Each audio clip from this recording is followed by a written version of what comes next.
Hello, everyone. Welcome to the World's Greatest Podcast. My name is Marisa Gallicchio, and for the next 35 to 42 and a half minutes, I am the World's Greatest Podcast host. If you're just tuning in, be sure to hit that like and subscribe button to get the scoop on what's happening in the world wide web of technology. On this show, we talk about everything tech, from contracting and licensing to the cloud race to AI, and now even esports. It's always a good time here, so be sure to follow along.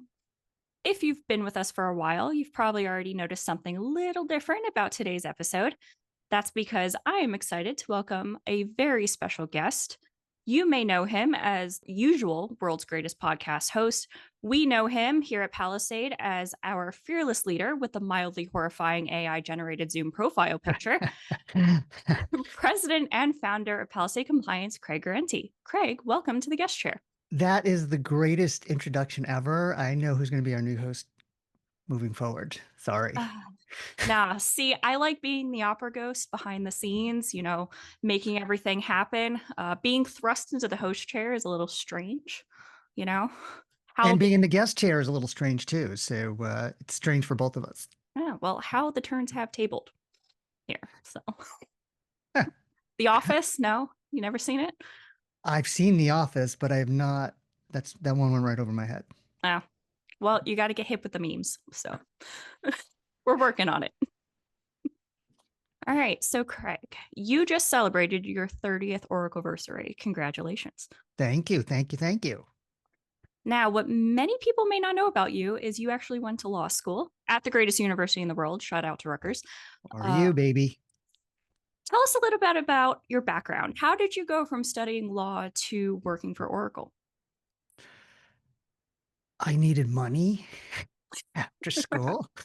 And actually, my first job after law school was loading trucks at UPS at night because I wanted to be a prosecutor in the state of New Jersey, but there was a hiring freeze. I think it was Christine Todd Whitman had a hiring freeze. I was like, oh, that didn't work out. And then I had to do anything to make money. And there was an ad in the paper for a contract specialist. It was a little tiny ad. Every Sunday, you would wake up and buy the Star Ledger and you would go through the want ads. Like that's how we got jobs, unless you knew someone. And then there was a little, it was like 6 lines long. It said, contracts specialist wanted. There was no company name or anything like that. And I just faxed my resume. Again, we faxed resumes. And I always liked contracts. So my favorite class in law school, Professor Chen at the time taught Contracts 101 and Contracts 201. So I just loved doing the contract work. I thought it was great. And I was like, oh, that sounds interesting. I'll do that for a year and then go back in and do something else. So it was a combination of I really need money and I'll do whatever I can to make money, and something that piqued my interest. So anything that was in the Star Ledger that said contracts, I applied to. And this one, went really fast from faxing your resume to being on a plane was 7 or 8 days. So it was, really fast. Yeah, that's a lot quicker than I feel like today's hiring world is now. People are getting AI involved and no more newspaper, no more faxing, forms, and then resume and all of that. So that's a quick turnaround. It was fax on, I think I had a fax machine at home. So I think I actually faxed my resume in on Sunday. Got a call on Monday, had an interview face-to-face on Tuesday, got a second call on Wednesday, had a second interview face-to-face on Thursday, got an offer letter faxed to me on Friday, on a plane Sunday. Wow. Like that's how fast it went. Yes. So when you first worked for Oracle, you were doing, contracting, negotiations. We actually have an image of you on our website from 1997 of you on the phone, papers in your hand, and it says Craig negotiating for Oracle. Yeah. I mean, first job was, it was pretty junior work. You were called a contract specialist and basically supporting sales. It was sales support. So sales needed a document to send to a customer that the customer could sign it.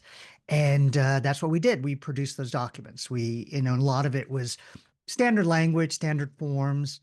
We had our own custom contracts application that we would create very standard contracts. And if it got non-standard, we would, break out Microsoft Word and start using that. And there were hundreds of pages of, or hundreds of different contract options if they needed something different in the contract.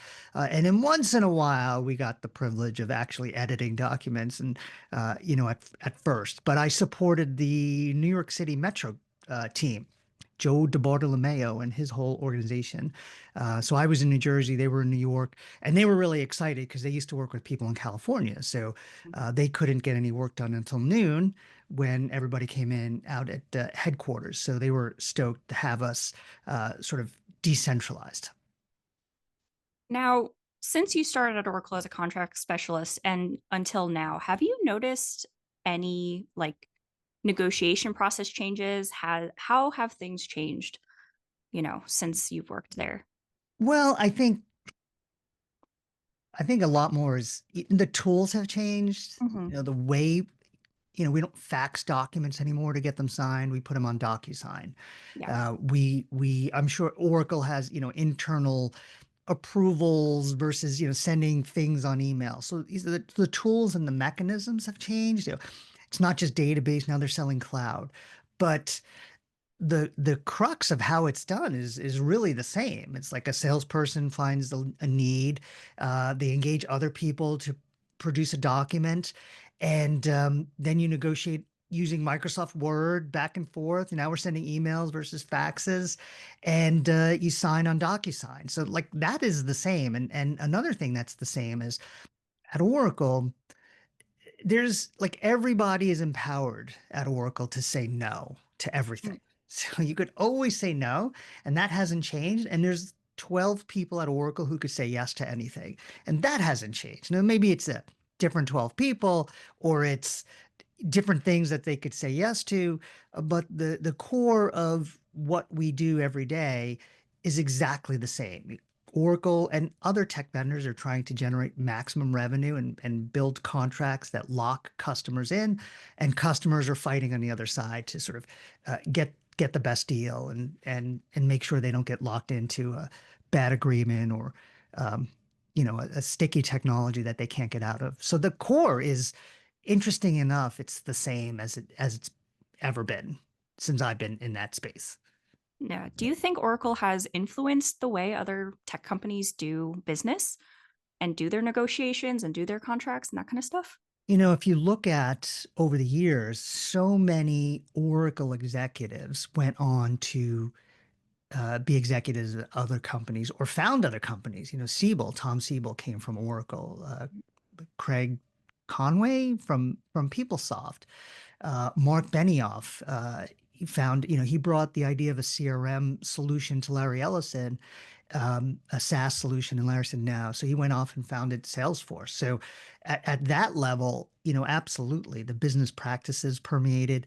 And then when I go down into, attorneys and contracting professionals and even auditors. You see so many ex-Oracle folks are coveted at these. I mean, Oracle does a great job generating revenue and locking in their clients. So why wouldn't other tech companies follow suit? If you look at Microsoft or Google or Thomas Kurian, CEO for Google Cloud is over there. And I just saw a LinkedIn post by Judson Althoff from Microsoft. He's now the CEO of Microsoft Cloud. Like it's just so many Oracle folks. It's a great breeding ground.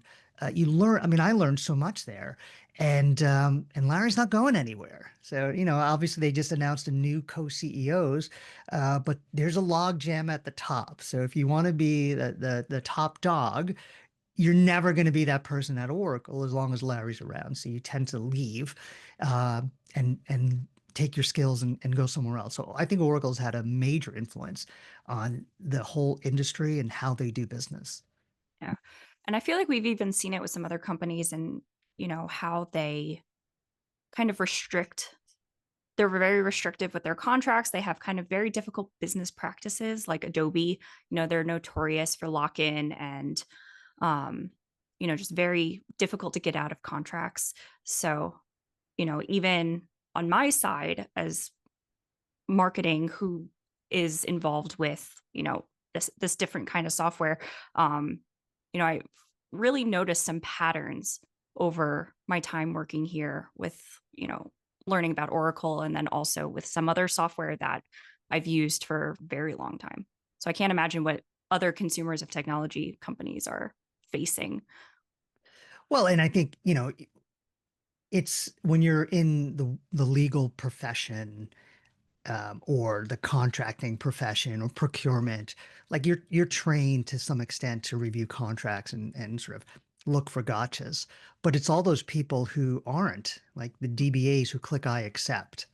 So, I got a gift certificate at Christmas for this uh, without naming the company. It's basically you go in and they help you with your flexibility and your stretching. And so you have to, you fill out some forms online, they turn around the thing and you're clicking I accept, I accept. And I was like, oh, I got this nice gift certificate. And all of a sudden I was in a subscription for, Mhm. 4 stretches a month. I was like, what the heck is this? It's on my bill. So I called them up. I'm like, I don't want this. Well, now you need, not only do we charge you here, but you need to cancel within 31 days. So you're going to get charged for next month. I was like, that's not happening.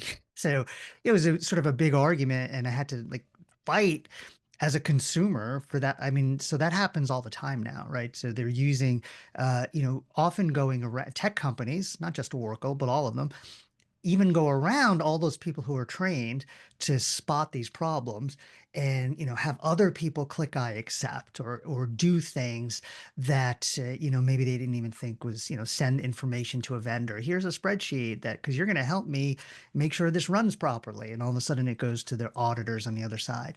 But you bring up Adobe, and they're always on the near the top of the list of the most difficult companies to do business with.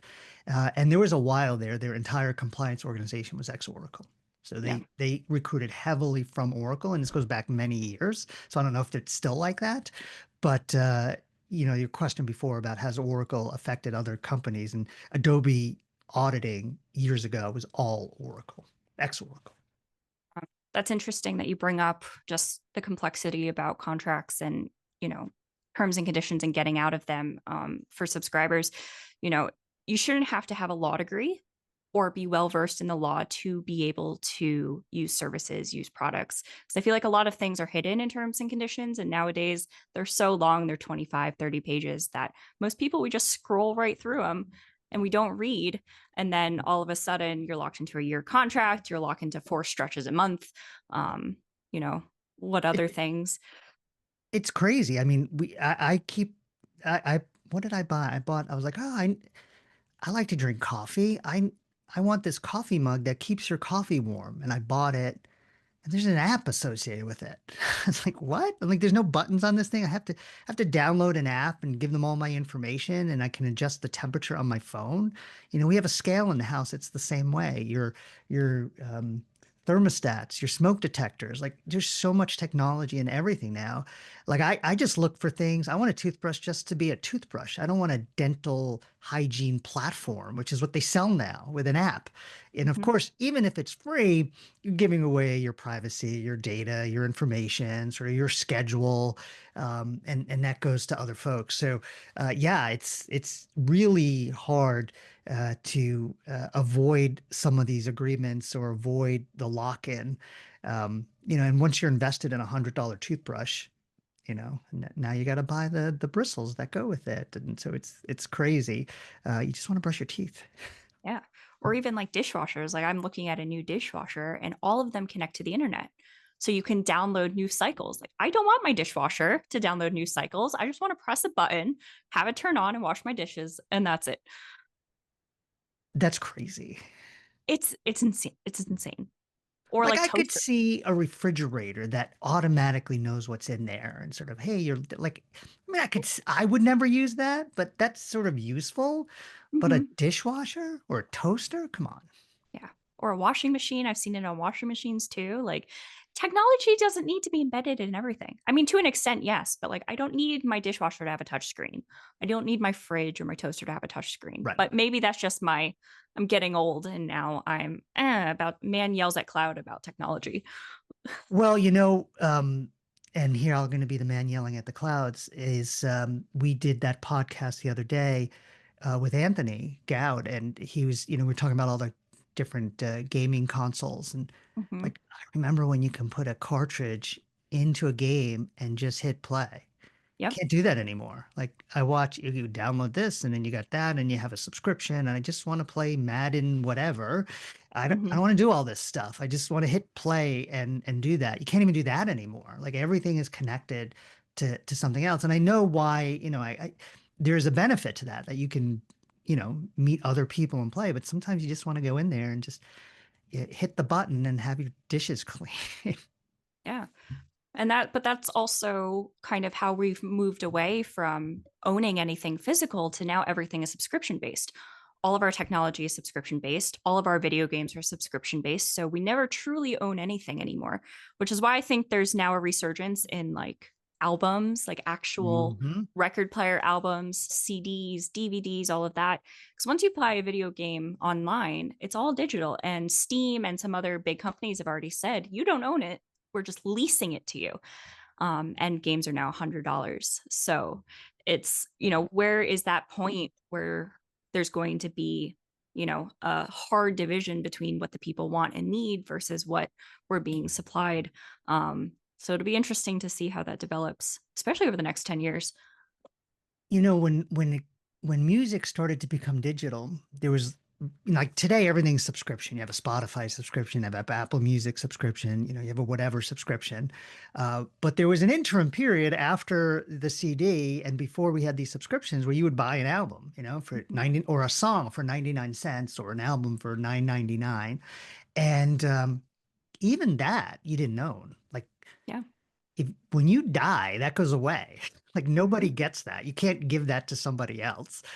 So even though like you thought you were buying something, you sort of were just buying the right to use it for a while, and then it sort of went away after that. So um, that and we've got the CDs in the basement still somewhere, and the albums somewhere.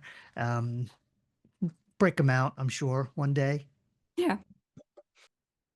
So going back to contracts and Oracle, I'm going to put you on the spot here. All right. So you were one of the drafters of the first ULA and, the notoriously complex contract from Oracle. Are you seeing any similarities between that first draft and what customers are seeing today? Do you ever think you would be negotiating the evolution of your own work from the other side? Well, and that contract did not come out of thin air.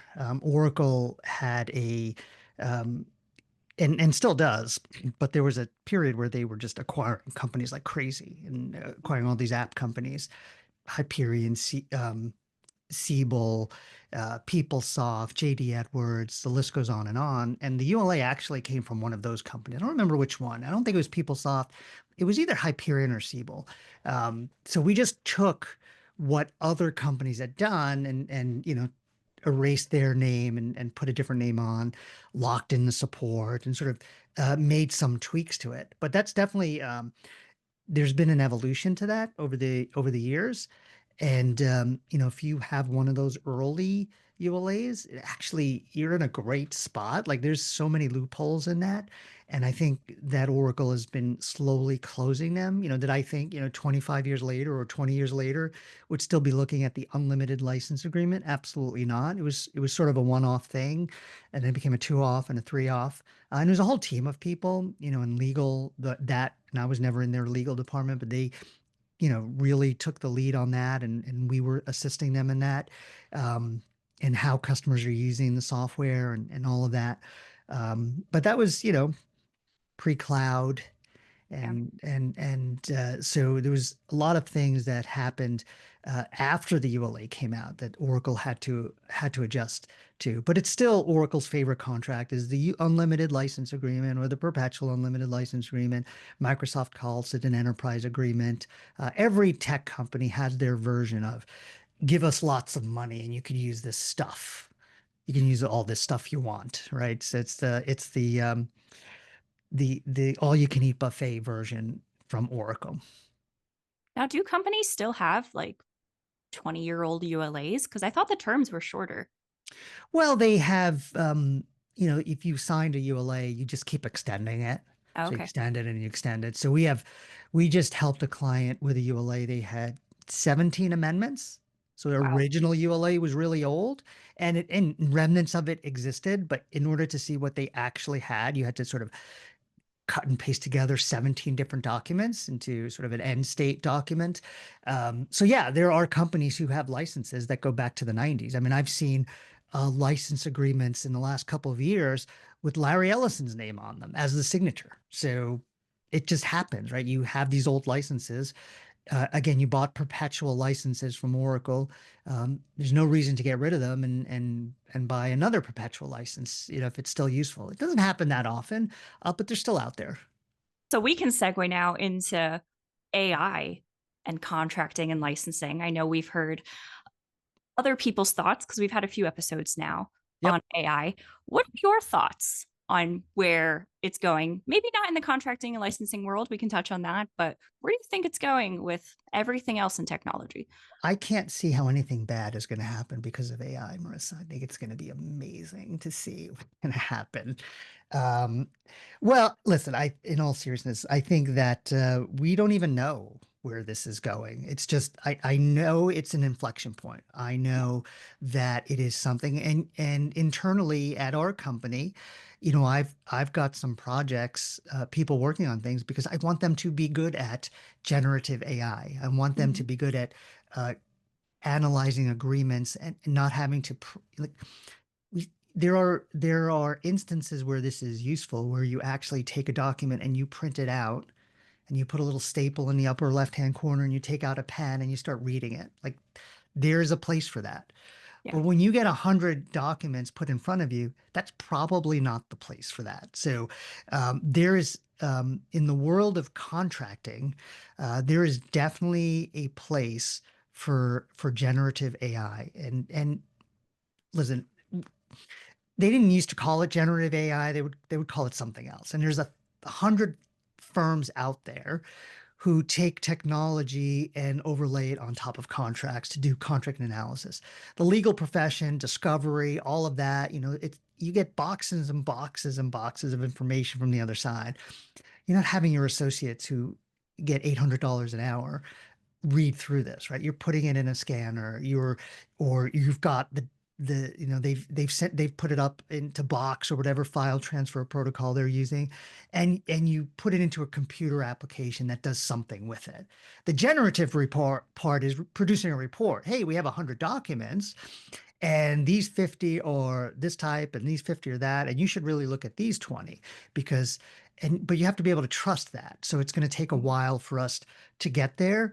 Most companies, when we talk about contracts, the easiest contract to analyze is the non-disclosure agreement because they're all the same. So you Yeah. can create a simple prompt or a query that will, hey, should I sign this thing? What Mhm. what do I need to know? What's different about this from our standard document? And then someone could look at it and then make a business decision. The challenge will be when the AI starts making the business decision. Like, Yeah. oh, AI told me I should sign this. So I signed it, and now that's a big problem. So Yeah. before I sign something, I read it, or I have someone I trust read it, and look at it. So I don't see how we get through that unless you really have something in place that you think can make a better decision than you. So this is a high leverage deal, and I'll trust the AI to make the decision on whether or not we should approach this business or not, because it's going to do better than me. And I don't see anything out there right now in the contract world that will make that decision. It will give me the information I need. It's got 80% here and 10% there and 5% there. But there's nothing I would say I would trust to make a business decision in terms of should I sign this contract? Should I not sign this contract? Having said that, next week I am attending a conference, the World CC, and I'm going to see all the vendors out there, right? That's one of the reasons I'm going to this conference is I want to see what's out there. I want to see what, Mhm. as we at Palisade start looking at, uh, contracts from 1,000 different software and technology vendors, which we've been doing now for a while, what's out there that can help us do our jobs better, right? So I think if you are closed to that, you are going to lose out on market share. You're going to be less profitable. Eventually, you're going to go out of business. Yeah. If you're open to that, you'll have all the possibilities in front of you, the great possibilities and the horrible possibilities. Like you can make great mistakes or you can have great opportunities. You just need to have your eyes open as you're going down that path. Yeah. I think, with AI, especially generative AI, it's going to require for some time, and, that's to be determined how long, but it is going to require human oversight for a while. There are companies like Salesforce, for example, that are implementing some really good measures to kind of prevent those hallucinations and bad ideas by, allowing companies to set up parameters and this kind of stuff. But like we did with our AI episode a couple months ago, you can go in and ask ChatGPT, oh, should I give this Yep. technology vendor my contracts? And it'll say, yeah, that's how you can get help and reduce your costs. And as we know, that's the opposite of what we want happening. So at least for now, there's going to have to be some human element to this technology. What about so in the new again, we're sort of you can tell when we recorded this by the references we're making, but I just saw in the news yesterday or the day before, and I have not read the article, that Hollywood actors are up in arms over this AI actress. Yeah. So I'm assuming someone produced some type of feature, commercial, television, whatever, and there's an actress in there who looks human but is really AI. So is basically taking the role of an actress. Yeah. Is that what happened, and sort of what's the status with that? Yeah, so there was this company that produced, like you said, an AI actress. I think it was like a little commercial or a video that was posted on Instagram because this AI actress actually has her own Instagram, and it was marketed as a like thought experiment Hmm. or just an artistic experiment, kind of like performance art by this company that creates media and kind of highlights how AI can be used in film, in TV. And rightfully, a lot of actors are very upset because, especially with those, this was a big part of the writer's strike that happened a couple years ago was real people who have worked very hard and honed their skills being replaced by technology or Hollywood studios using the likeness of people to create art. So Right. it goes back to copyright, it goes back to licensing. So yeah, that was something, a very real thing that happened, and it's a big problem with the arts. Yeah, I would There's think that's, and we see it right in marketing, same thing, Mhm. competitors putting out gobbledygook, and you sort of have to now compete with that. I heard the term I heard today was work slop. Yep. Executives and in companies are there, and every level, not just executives, but information that people are receiving is generative AI and Mhm. is not the best quality. So now you have to look at stuff, and you really need to look at it even harder than you did before. If someone was writing a memo for you, you knew it came out of someone's head. Now they are starting somewhere else, and then someone sort of looks at it and then hands it to you, and you look at it and go, I don't even know if this is right. Like, Mhm. so it's and again, we're a very small company, so we don't really see that. But I would imagine if I still was at Oracle and had 1,000 people working for me, I would be hit with a lot of that. Yeah. A lot of stuff I would get would be going through generative AI, and I would have to now have a meeting to understand who created this document and what's the data source. Yeah. Yeah. And AI, listen, and we've talked about my feelings on AI a lot, but it's a great resource for augmenting work for people. Oh, There are things that I use AI for that would take me 100 hours that I can do in 20 minutes. So it's been fantastic, but it always should be a jumping off point. You generate something, but it's right. still important to read it, put it in your own voice, make it seem like a human is doing it. Um, where I get tripped up is I am a firm believer in the M dash, and now I can't use them anymore because that's a clear sign that something was AI generated. So That is that's a true. little sad.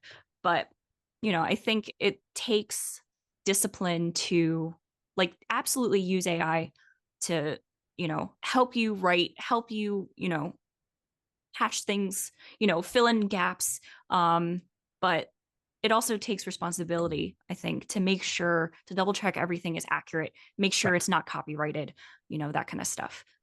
And listen, I know we started this podcast on, hey, I've been doing Oracle stuff for 30 years, but there was a time where when I was in school, if you looked something up on the internet, that was sus. Like you had to Yeah. go to the library. And what book did you get this out of? Oh my gosh, you can't reference the internet. Mm-hmm. We're going to get to that with AI at some point. Like it'll be good enough where people will accept it. But we're in that transition period right now. And again, I don't know how long it's going to take, but could you imagine like having a research paper now and saying, well, you're not allowed to use the internet at all. Like you just have to go physically find source materials and start reading books and pulling out encyclopedias and microfiche and like real like it just doesn't happen, right? So we'll get to that point. We're not there yet, but we'll get there. And it's going to really impact, I can see like contracts. Like, there'll be a time when a vendor, a client of ours will send us a document and it'll be a 50-page master services agreement that right now we have to read line by line. But we're going to put it into our AI tool and we're going to say, here are 10 things I care about. Here's everything that should be in this document. Here's 10 things I really care about. Give me a report and tell me. And then I'll be able to go back to the other party and say, hey, these are the three things I'm worried about. So Mm-hmm. we're personally not there. Palisade, we're not big enough. Those tools exist today. So it's definitely going to impact contracting and what we do every day. Yeah. And one thing that a lot of companies that are similar to our size or even bigger are doing is because OpenAI, they have all that source code, and companies are actually taking their developers, training them in AI, and building upon this open source, generative AI platforms uh, to meet their own needs. So that could also be something that people will take advantage of in the future. And you don't necessarily need to be a full developer. You can use vibe coding, and at this point, anyone Right. can write their own code with the help of ChatGPT. So I think we might see that more in the future is each company develops their own kind of niche AI agent to help them with their contracts and whatever business needs that they need. Yeah. I mean, listen, when the world was exposed to ChatGPT, people who sort of were not in the know, the first thing they do is they go there and they start creating goofy pictures. Mm-hmm. Right? So that's what you do, right? I want to test this. I'm going to, Craig with red hair or whatever. And I used to be able to do that if I opened up Adobe Yeah. or Photoshop and spent 2 hours, taking out the little dog in the background to make that picture perfect so I can print it out and put it up on the wall. Now I just upload the photo and say, take the dog out of the picture and boom, it comes back. So again, it took 3 hours worth of work and made it and probably did it better than I could do it. Mm-hmm. So, there's going to be that evolution. So again, I think there's a lot of, it's going to disrupt a lot. There'll be a lot of people put out of work and there'll be a lot of new jobs created by this, just like every new technology we've ever experienced. Yeah. I know people were freaking out about email when it first came out. So, and now look, it's so integrated in our lives. You need an email for everything. For my coffee mug to heat up, I needed an email to create an account.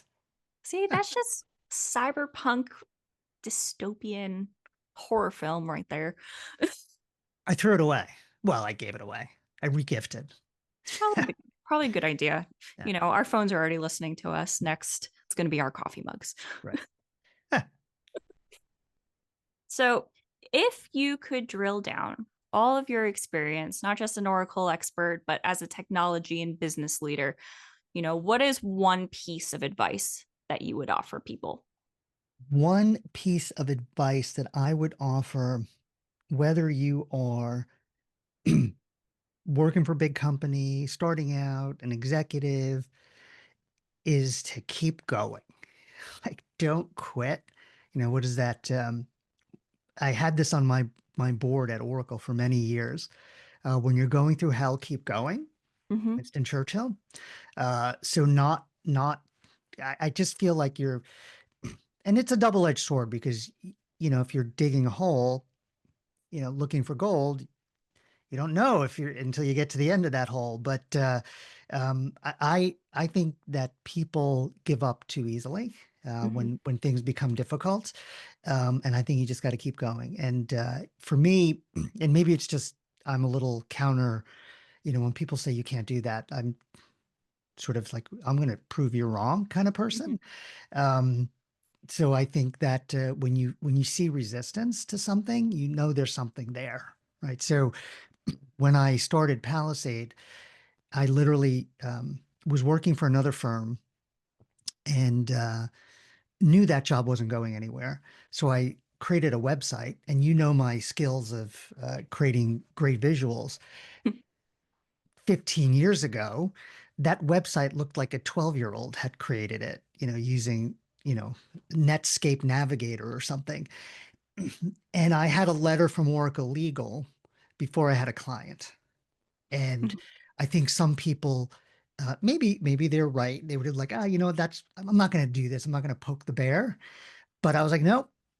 I'm getting calls from Oracle salespeople because their customers need help. Literally, now I'm getting a letter from Oracle Legal saying, whoa, what are you doing? Be careful because we can bring the wrath of God down on you. Remember, you signed this document in 1995. It's like there's something there. So I kept going. So I think that is really important. And I see it, listen, I have a young kid who's in school, and you just have to encourage, whether it's music or whatever. No, I know this is really hard, but the end state is going to be really good. So for me, it's just keep plugging away, keep going, keep trying, be helpful, and solve problems, and you'll be fine. Yeah, and that's really great advice that you can kind of apply to everything, really, Yeah, not just business, not, every part of your life you can apply that. keep trying, be helpful, and solve problems. You can do that anywhere. Yeah, great. So, my last question, is there anything you're working on that you want people to know? My new athletic wear venture. You want to talk about that? No. Yeah. Um, I'm always working on something. I think I was so disappointed. Someone sent me a link. I had this idea about 10 years ago, and I never did it. This is that perfect example of just do it, keep going. And I remember I even went to some VCs and I was like, I think there's an idea here. And they're like, what is it? I was like, I want to create. And again, this is before the whole AI thing and computers in your hand were not as strong as they were. I was like, I have 100,000 Legos out there in my house, and I know they're just sitting there in boxes. I want to be able to use those. So I want to create a service, and this is how far back it sort of evolved. You send me all your Legos. I'm going to create an inventory of them, and I'm going to mail you back what you could build with those Legos and sorted in boxes and everything. And then that sort of transformed. I was like, you know what? I think I could do this with the phone. I think we could scan an image, scan all your Legos, and then it goes to a server somewhere, and we can send you plans for other things you can build. Well, sure enough, last week someone sends me the app that someone built where you can literally use your phone and it'll create an inventory of all your Legos, and it'll send you back plans on things you can build. And I was like, Oh, that's awesome, but also sad. sad for me, Yeah. but great for that person because they did it, right? They Yeah. actually did it. Like, how many great ideas do we have and then we don't act on it? And that probably, I mean, it would have taken a lot of effort. But in my head, that was been thinking about that for so long that it was mail the Legos in and Hmm. someone will go and do an inventory of them. And we were even trying to figure out how do we do that? How do we have that in a low cost place? Like, I can't have someone in New Jersey do that. That's got to be done offshore or something. Or um, so, that's a great example of, I didn't take my advice, but I have other things that like running Palisade Compliance. There's only so much of me Yeah. that could do that. But in terms of, what else we're working on, at Palisade at least, we're not just an Oracle shop anymore. So that's been great this year, helping customers and clients with problems from other vendors. If Red Hat's auditing you, or Broadcom's giving you trouble, or your IBM agreement, or your Salesforce, or whatever, we've been able to do that. So although I have spent half my life, excuse me, dealing with Oracle problems, it's nice to see other problems, right? And being able to take your experience from one vendor and apply it in a different capacity, or different vendors, has been really good. So that's been fun this year. Yeah. And it's like going back to what we had talked about before. Oracle has influenced so much. So we're seeing a lot of similar things happen in other places. Well, and we did that. We spent about a year and a half where we were helping customers with other vendors basically for free. We're like, Mhm. yeah, we're going to give it a shot, because we kept sending these problems to other companies. We're like, why are we sending our clients to other people? Like, we can fix these problems. And what we found was the skills and the tools and the knowledge that we have is really transferable across vendors and across technology stacks. So we're like, you know what? We are really good at this. Now I feel comfortable charging money for it. So Yeah. it's not an overnight decision that we made, but it's definitely something that has been it's been exciting. It's been exciting to have a conversation with someone and not use the word Oracle. Yeah. My my level of excitement, my bar is very low. It's like, that's it. So if people want to learn more about what we do and, follow along with what you talk about, and how can they get in touch with you? Well, there's lots of different ways. I'm on LinkedIn a lot, so you can connect with me there. You can send me a message there. Go on palisadecompliance.com, and there's a button to get in touch with us there.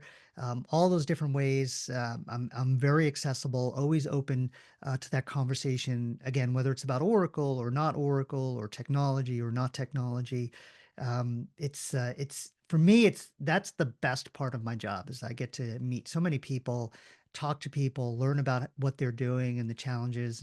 And we even help folks, if it's not something we can do. We have such a vast network of FOPs, Friends of Palisade, that we're able to, point people in the right direction. And, this past year has been really difficult for some folks, lots of layoffs, especially Mhm. in the tech industry, and being able to connect people with open positions, it makes you sort of feel good. Yeah, all this work networking is really helping, because I can, help this person over there, and they've been, great to me, and now I can return the favor over there. So, reach out um, on all those platforms. But I think LinkedIn is probably where I'm most active.